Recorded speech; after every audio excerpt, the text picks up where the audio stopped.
नमस्कार दोस्तों, मैं मैत्री सिंह आप सभी दर्शकों के सामने एक बार फिर से हाजिर हूँ गुरु संस्कार चैनल पर। दोस्तों, आज की इस कड़ी में हम आप लोगों के लिए भगवान श्री कृष्ण के रूप के विषय में जानेंगे। भगवान श्री कृष्ण का रूप अनोखा है। वे अपने शरीर पर कई तरह की वस्तुएं धारण करते थे। हर वस्तुओं के धारण करने के पीछे कुछ न कुछ कारण होता था और उसे धारण करने के पीछे कोई न कोई कथा जुड़ी होती थी। तो दोस्तों, आज हम आप सभी को भगवान श्री कृष्ण क्या क्या धारण किए हुए हैं, तो चलिए दोस्तों जानते हैं। बांसुरी। बांसुरी के संबंध में कहा जाता है कि बांसुरी बेचने वाले धनवा नाम के एक बांसुरी बेचने वाले से उन्होंने यह बांसुरी ली थी। अन्य कथाओं के अनुसार यह बांसुरी उन्हें भगवान शिव ने तब भेंट में दी थी जब वे बाल कृष्ण को देखने आए थे। भगवान श्री कृष्ण मोर पंख को अपने मुकुट में लगाते हैं। कहते हैं, महारस लीला के समय राधा ने देखा कि एक मोर का पंख उनके आंगन में गिरा है, तो उन्होंने यह पंख उठाकर श्री कृष्ण के सिर पर बांध दिया था।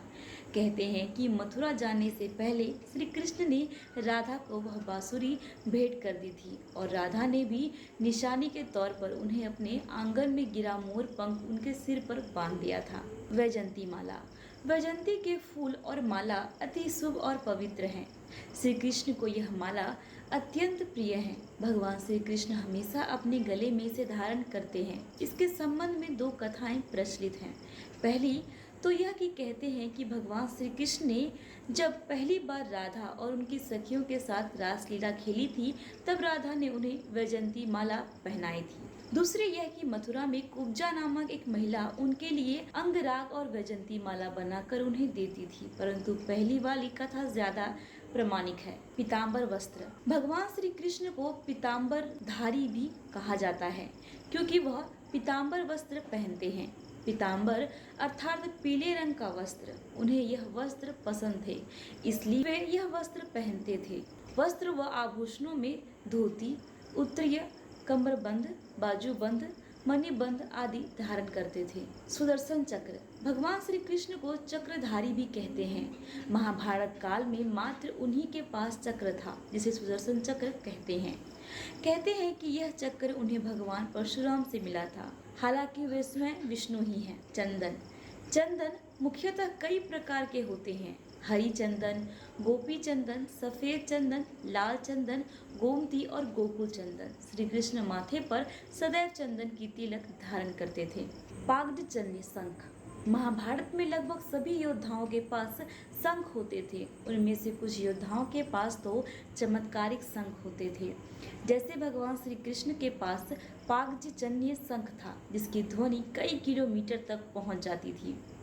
यह शंख उन्हें तब मिला था जब वे अपने गुरु सांदीपनी के पुत्र पुनर्दत्त को ढूंढने के लिए समुद्र के भीतर दैत्य नगरी चले गए थे। वहां उन्होंने देखा कि एक शंख में दैत्य सोया है।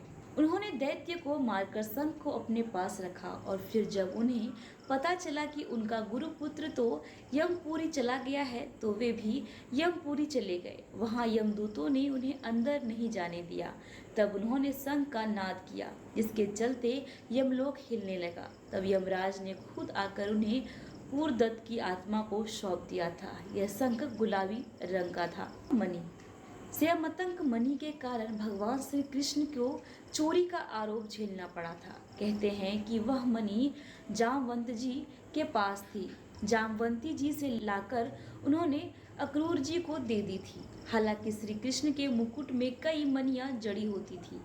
भगवान विष्णु कौस्तुभ मणि धारण करते हैं, लेकिन श्री कृष्ण इन सभी मणियों को छोड़कर दूसरी ही मणि धारण करते थे। पैजनिया। पाँव की पायल। कामदेव के अहंकार को नष्ट करने के लिए भगवान ने गोपियों के साथ मिलकर निष्काम भावना से महारास लीला की। सारंग धनुष। भगवान श्री कृष्ण सर्वश्रेष्ठ धनुर्धर भी थे। श्री कृष्ण के धनुष का नाम सारंग था। कहते हैं कि भगवान श्री कृष्ण का यह धनुष सिंह से बना हुआ था। हालांकि कुछ मानते हैं कि यह वही सारंग है जिसे कनक की तपस्या स्थली के बांस से बनाया गया था। कुछ मानते हैं कि यह धनुष उन्हें खांडव दहन के दौरान वरुण देव ने दिया था। गदा। कौमुदकी नाम की गदा धारण करते थे। खड़ग। भगवान श्री कृष्ण नंदक नाम का खड़ग धारण करते हैं। इसके अलावा श्री कृष्ण के रथ का नाम जैत्र था और उनके सारथी का नाम दारुक बाहुक था। उनके घोड़ों अश्वों के नाम थे शैव्य, सुग्रीव, मेघपुष्प और बलाहक। उन्हें गाय, तुलसी, माखन, मिश्री, पीपल, पंजरी और अपने भक्त पसंद है। दोस्तों, हमारी ये रहस्यमयी कथा आपको कैसी लगी आप हमें ज़रूर बताएं।